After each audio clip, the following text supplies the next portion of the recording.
The curled knuckle technique. So you've heard me mention this already in a few videos, but I cannot emphasize to you enough the importance of understanding this, especially when it comes to chordal playing. Now if we're playing single notes on the guitar, a lot of times we want to actually mute the other notes around us, because especially if we're playing electric guitar and the guitar is loud, or you're running an overdrive or a distortion pedal through it, there's a lot of feedback that can happen, other notes that sound out. On the acoustic guitar is pretty forgiving if you hit a few strings like this. If this were an electric guitar and it was very loud, it would be extremely voluminous. It would be extremely loud. And because of that, we need to learn to tame the strings down by doing certain mutes with our fingers, as we're going to learn later on in the program. However, when it comes to chords, we want all those strings to sing out, or at least the ones that we do. We're going to learn some muting techniques as well, some purposeful muting techniques when we don't want to hear a particular note, okay?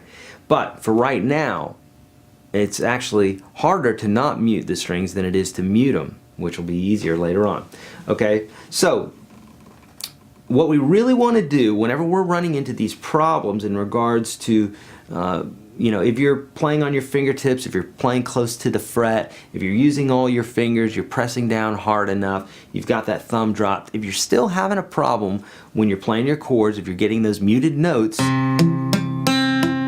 getting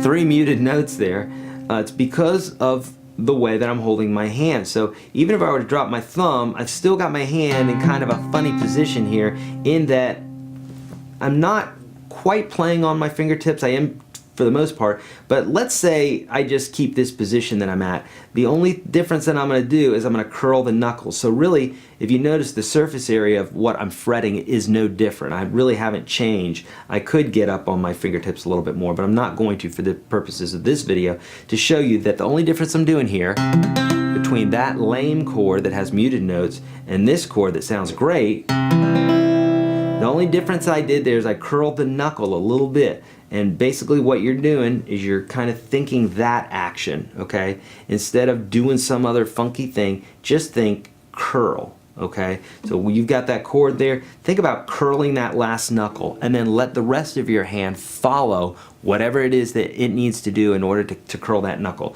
So when I curl the knuckle right now, when I do this, what happens inevitably is my hand starts coming out front more. I mean, a lot's going on. My forearm is moving towards the guitar more, my elbow is tucking in, my shoulder's dropping slightly, all things that guitar teachers will oftentimes tell you to do in order to be able to play a chord. But what I found is this is the #1 thing that you can do. Everything else will fall in suit if you should need to drop your shoulder or something like that.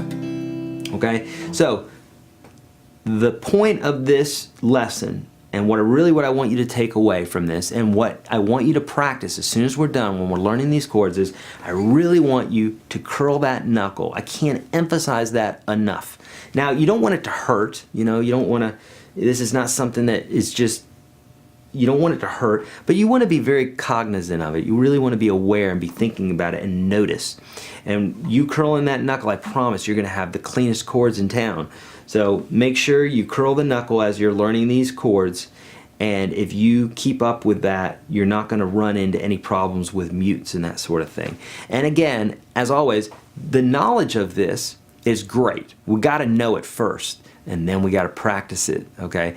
So just like when we observe our hands, this is the same thing here. The lesson is the observance of it. You're saying, oh, okay, oh, I'm muting that with the back of my finger. Okay, Eric said I was going to do that. So now I need to adjust it. So just the observance in and of itself is very, very powerful. However, without the practice, it's not nearly as powerful, okay? If you notice it, you may get 10% out of it for a few chords playing until you forget it.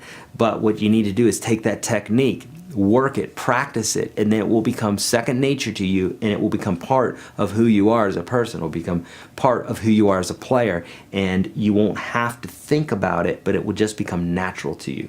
All right, so curl that knuckle when practicing these chords coming up, and let's keep going.